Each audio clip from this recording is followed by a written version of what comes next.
नमस्कार, अपना बिहार देख रहे हैं आप और मैं हूं आप सबके साथ अनूप। सुशांत सिंह राजपूत केस की जांच के लिए सीबीआई की टीम मुंबई पहुंच गई है। 15 सदस्यीय सीबीआई की टीम को क्वारंटीन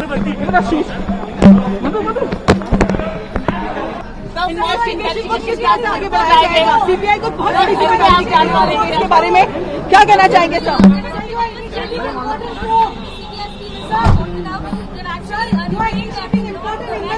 बहुत इंपॉर्टेंट इन्वेस्टिगेशन है जहां पर।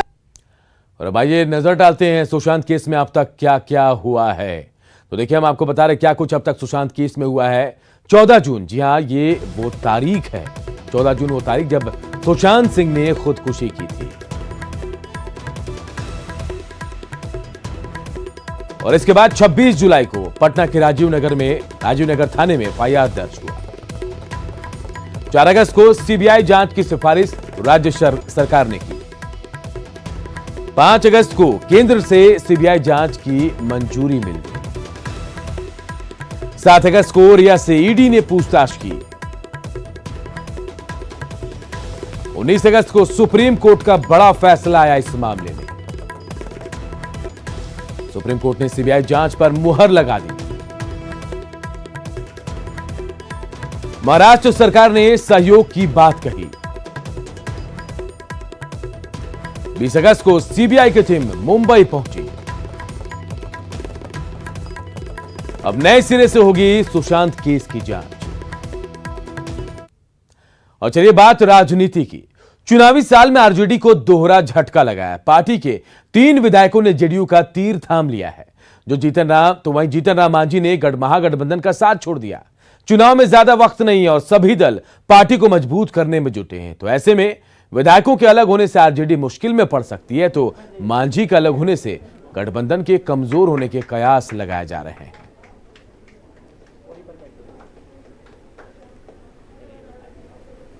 अब डॉक्टर फराज फातमी का संबोधन करना कि वो यहाँ पर आ जाइए यहाँ।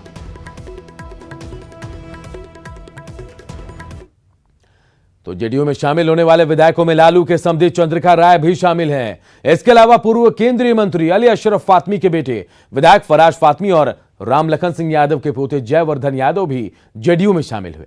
सभी ने आरजेडी के कामकाज के तरीके पर सवाल उठाए। चंद्रिका राय ने कहा कि लालू के बेटे तेज प्रताप यादव ने लोकसभा चुनाव के दौरान पार्टी उम्मीदवार के खिलाफ काम किया, लेकिन उन पर कोई कार्रवाई नहीं हुई। उन्होंने यह भी कहा कि आरजेडी अब पैसों वालों की पार्टी हो गई है। वहीं जयवर्धन यादव ने कहा कि पार्टी में कोई भी बात नहीं सुनी जा रही है। तो फराज फातमी ने कहा कि आरजेडी सिर्फ एमवाई समीकरण का नारा लगाता रहा, लेकिन काम नीतीश कुमार ने सभी तबके के लिए किया।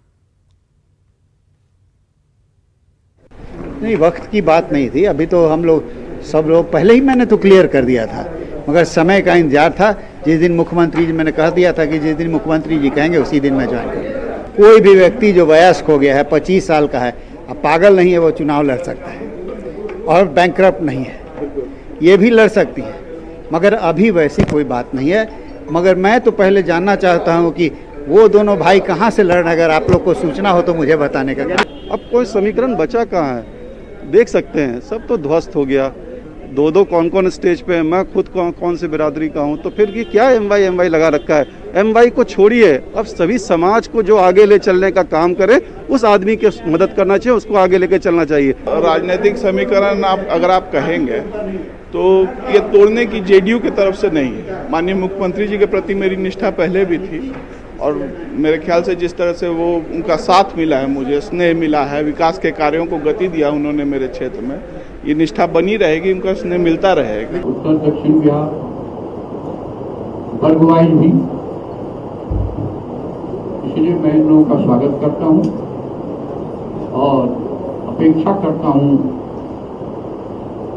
कि इन लोगों के आने से पार्टी को और मजबूती। आरजेडी को आज दूसरा झटका जीतन राम मांझी ने दिया। मांझी की पार्टी हिंदुस्तानी आवाम मोर्चा महागठबंधन से बाहर हो गई है। मांझी ने अपनी पार्टी के कोर ग्रुप की बैठक बुलाई थी, जिसमें यह फैसला लिया गया और साथ ही महागठबंधन की एकजुटता का दावा भी अब फेल हो गया। समन्वय समिति बनाने की मांझी की मांग को आरजेडी तवज्जो नहीं दे रही थी। इससे मांझी नाराज थे और इसी को लेकर उन्होंने अपना अलग रास्ता अख्तियार किया। जीतन राम मांझी लंबे समय से कोऑर्डिनेशन कमेटी की मांग कर रहे थे और पिछले कुछ समय से उनके सुर भी बदले नजर आ रहे थे और वो नीतीश सरकार की तारीफें कर रहे थे। हम कितने दिनों से एक मांग कर रहे थे। एक मांग कोई ऐसा नहीं था कि हमारी कोई निजी मांग थी, एक सभी का मांग था कि कोऑर्डिनेशन कमेटी बने। जब ये गठबंधन होता है 5 दल 6 दल जितने भी हम मिल के बैठते हैं तो उनका एक कॉमन मिनिमम प्रोग्राम होना चाहिए, एक साथ बैठ के वो बातें करें। चुनाव के वक्त में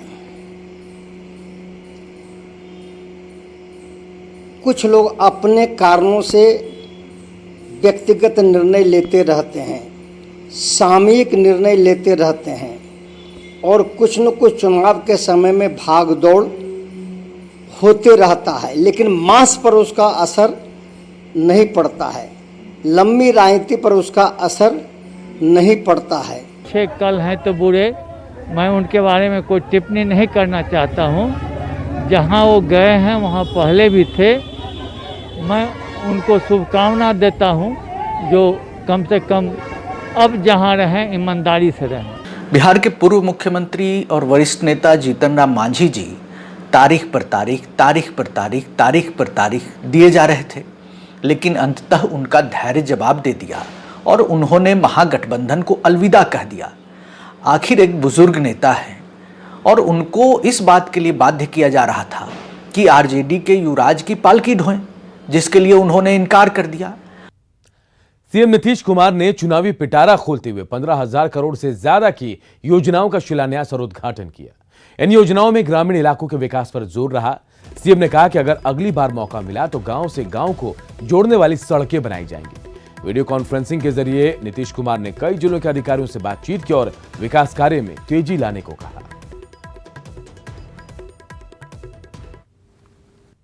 कि आगे और ग्रामीण अंचल में जो सड़क हम लोग बनाएंगे, एक गांव को दूसरे गांव से जोड़ने वाला भी जो आवश्यक है उसको ध्यान में रखते हुए उसके लिए आप लोगों से कहेंगे कि इसका पूरे तौर पर एक एक गांव में जो सड़क बना है इसका पूरे तौर पर सर्वेक्षण कर लीजिए और देख लीजिए कि और कौन सा सड़क हम बनाएंगे जिससे गांव के लोगों को और बेहतर सहूलियत होगी। तो गांव से गांव को जोड़ते हुए भी किसी बड़ी सड़क से जोड़ने के लिए जो भी आवश्यकता होगी उसको ध्यान में रख करके वह भी अगले कार्यकाल में हम लोगों का एक मन में विचार है, तो इसके लिए काम कर रहे हैं। जैसे हम लोगों ने खेती के लिए कर दिया है, एक बात तो हमने ऐलान कर दिया है कि अगली बार मौका मिलेगा तो हर खेत तक सिंचाई के लिए पानी का प्रबंध हम करेंगे। तो उसी तरह से ये भी ग्रामीण इलाकों में सड़कों के लिए, शहरी इलाकों में तो हम लोग बाईपास और सब कुछ कर रहे हैं 5 घंटे का। कोरोना संक्रमण के दौर में अब बिहार के मरीजों को प्राइवेट अस्पतालों की मनमानी नहीं झेलनी पड़ेगी, क्योंकि सरकार ने निजी अस्पतालों में जांच के रेट तय कर दिए हैं और इसके लिए 3 श्रेणियों में प्रमंडलों को चिन्हित किया गया है। पटना प्रमंडल को ए श्रेणी में रखा गया है, जबकि बी श्रेणी में मुजफ्फरपुर, भागलपुर, गया, पुणे और दरभंगा प्रमंडल को शामिल किया गया है। बाकी सभी जिले सी श्रेणी में रखे गए हैं। पटना जिले में आइसोलेशन की फीस 10,000 रुपए तय की गई है। बिना एनबीएच मान्यता प्राप्त अस्पतालों के लिए 8,000 रुपए तय किए गए हैं। तो देखिए हम फीस भी आपको बता रहे हैं। एनबीएच मान्यता हासिल वेंटिलेटर वाले आईसीयू के लिए 18,000 देने पड़ेंगे। सी श्रेणी के जिलों में आइसोलेशन के लिए 6,000 रुपए तय किए गए हैं। सी श्रेणी के आईसीयू के लिए देने होंगे 9,000 रुपए। सी श्रेणी के वेंटिलेटर वाले आईसीयू की फीस 10,800 रुपए होगी। 3 श्रेणियों में प्रमंडलों को चिन्हित किया गया और पटना को ए में रखा गया है। बेतिया में महिला और उसके प्रेमी की जबरन शादी कराए जाने के मामले को लेकर पुलिस पर सवाल उठ रहे हैं।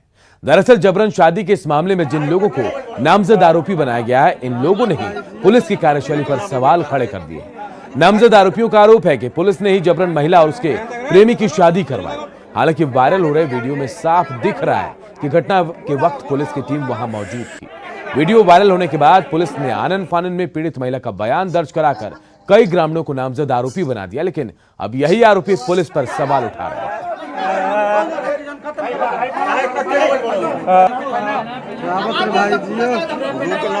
तो देखिए इस वीडियो वायरल में आपको पुलिस वाले भी पीछे नजर आ रहे हैं। जबरन शादी कराने का एक वीडियो वायरल हुआ है। लेकिन अब पुलिस पर ही इस मामले पर सवाल उठ रहे हैं। जिन लोगों को इस मामले में आरोपी बनाया गया कि उन्होंने जबरन शादी कराई, नामजद आरोपी, वही लोग अब पुलिस की कार्यशैली पर सवाल खड़े कर रहे हैं। और देखिए, यही वो वायरल वीडियो जहां जबरन शादी कराई गई और नामजद बनाया गया कुछ लोगों को। यही लोग कह रहे हैं कि पुलिस ने शादी करवाई और तस्वीरों में पुलिस वाले साफ साफ दिखाई भी दे रहे हैं।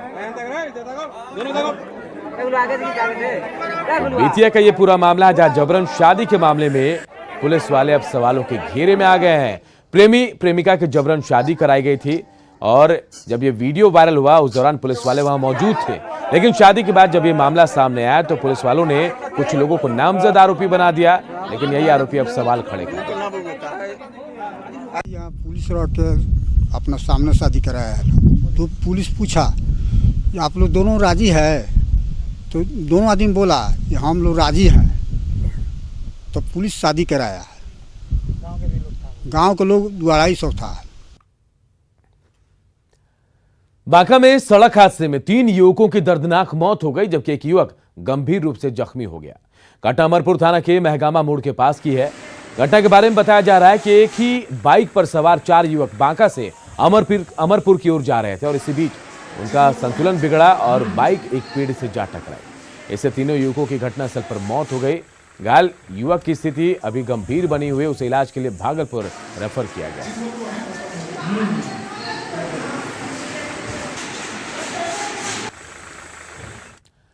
इधर बिहार में आज 2 जगहों पर नाव हादसा हुआ है। छपरा में बाढ़ के पानी में नाव पलट गई, जिसमें 2 लोग लापता है। हादसा अगोथर गांव में हुआ। नाव पर 6 लोग सवार थे, जिनमें से 4 को स्थानीय लोगों ने किसी तरह बचा लिया।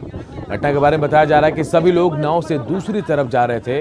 वहीं दूसरी घटना कटिहार में हुई, जहां गंगा नदी में नाव पलटी और 6 लोग लापता हो गए। नाव पर 12 लोग सवार थे। पटना में गंगा का जलस्तर खतरे के निशान से ऊपर है। कृष्णा घाट के पास तो गंगा को देखने से डर लग रहा है, जबकि भागलपुर में गंगा का पानी बाबा बूढ़ानाथ मंदिर के पास पहुंच चुका है।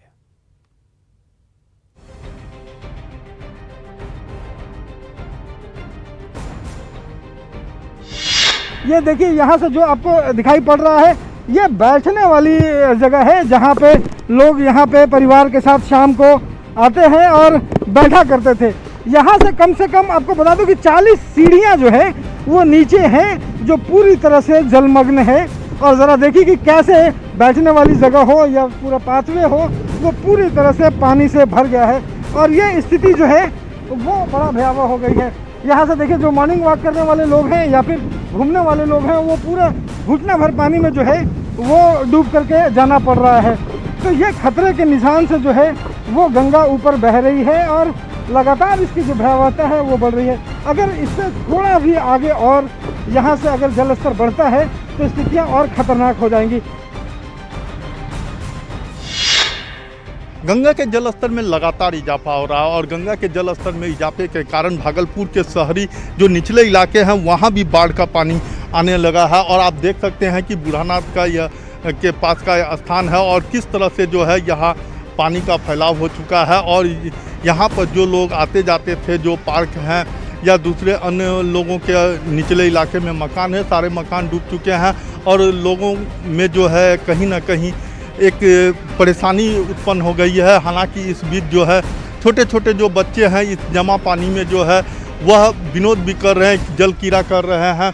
लेकिन लोगों की समस्याएं हैं और काफ़ी समस्याएं हैं। लोगों के आवागमन का जरिया जो है वह नाव है और इस इलाके में भी अब नाव चलने लगे हैं और नाव से ही लोग आ जा रहे हैं। लोग अपने परिवारों के साथ साथ जो है जो भी ज़रूरत के सामान हैं उन सामानों के साथ सुरक्षित स्थान की ओर निकल रहे हैं। सहयोगी कैमरामैन राजीव सिंह के साथ राहुल, न्यूज़ 18 भागलपुर। तो एक तरफ जहां उत्तर बिहार में बाढ़ से लाखों लोग परेशान हैं, तो वहीं दूसरी तरफ बक्सर में भी बाढ़ की आहट से जिला प्रशासन और गंगा दियारा इलाके में रहने वाले लोग जो चिंतित हो गए। जल आयोग ने बताया कि गंगा के जलस्तर में वृद्धि दर्ज की जा रही है। पिछले साल बाढ़ ने बक्सर के चौसा, बक्सर, सिमरी चक्की और ब्रह्मपुर प्रखंड में हजारों एकड़ में लगी धान और मक्के की फसल को बर्बाद कर दिया था।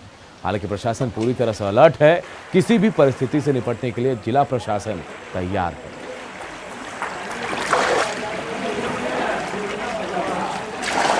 बक्सर में भी गंगा का जल स्तर प्रति घंटे 1 सेंटीमीटर की रफ्तार से बढ़ रहा है। आपको बता दें कि 2016 और 19 में जो बाढ़ आई थी बक्सर ज़िले में, बक्सर ज़िले कुल 5 प्रखंड बुरी तरह से प्रभावित हुए हैं। और इस वर्ष भी आलम यह है कि गंगा का जो जलस्तर है वो धीरे धीरे बढ़ रहा है। हम अभी खड़े हैं रामरेखा घाट पर, हमारे साथ यहाँ स्थानीय लोग हैं, इनसे जानने की कोशिश करते हैं कि गंगा का जलस्तर किस तरह से बढ़ रहा है। सर ये बताइए कि गंगा का जलस्तर कैसे बढ़ रहा है, क्या रफ्तार है? गंगा का जल जो है 40-45 सीढ़ी तक से डूब चुकी है। ऐसा जो फरस है, ये फरस 400 डूब चुका है। गंगा का जल बराबरी बढ़ती दिन ब दिन बढ़ती जा रही है। बक्सर जिला प्रशासन के जिलाधिकारी जो डीएम है, बक्सर डीएम, उन्होंने कहा है कि पूरा बक्सर जिला प्रशासन बाढ़ को देखते हुए तैयारी पूरी कर ली है। पुष्पराज, न्यूज़ 18, बक्सर। दानापुर में नाव चलाने पर रंगदारी देनी पड़ती है। दानापुर से दीघा तक रंगदारों का राज चलता है। रंगदारी नहीं दी तो गोली खानी पड़ेगी। दीघा से लेकर मनेर तक 5 थाने हैं, लेकिन पुलिस कोई कार्रवाई नहीं करती। नाविकों से बातचीत की हमारे सहयोगी अमरजीत शर्मा ने। अब गंगा में पानी का भी टैक्स देना पड़ता है। यह टैक्स गंगा में नाव चलाने के लिए देना पड़ता है और यह नाविकों के लिए काफ़ी महंगा पड़ता है। एक नाव से लगभग 5,000 रुपया टैक्स, वो भी रंगदारी टैक्स वसूल कर लिया जाता है। आइए जानते हैं, कुछ नाविक मौजूद हैं उनसे कि किस तरह से उनको डराया जाता है और किस तरह से जो है वसूल किया जाता है और किस तरह का टैक्स वसूला जाता है। रंगदारी टैक्स वसूला जाता है सर। रंगदारी जो बोलता है, जो रंगदारी हमको दो तो गोली मार देंगे। कितने जगह वसूला जाता है? 5 से 6 जगह तक। कितना कितना देते हैं? 1000, 500, 1000 से तो कम लगभग नहीं करता है। हर जगह 1000 और 500 रुपया टैक्स देना पड़ता है। कितना डर लगता है? डर क्यों नहीं लगेगा सर? डेड गोली चलाता है तो उस पर डर नहीं लगेगा। हम लोग के बीवी बच्चा नहीं है। नाव अगर आगे लेकर बढ़ जाते हैं तो वो बोलता है रोक, न तो एकदम बोलता है गर्दनमा पर लठिया मारबो, उसे एक के बार में तोड़ देबो। आप फायरिंग भी चला, नाव से रगेद कर हथियार के बल पे ये टैक्स वसूला जाता है। नहीं देने पे फायरिंग भी की जाती है।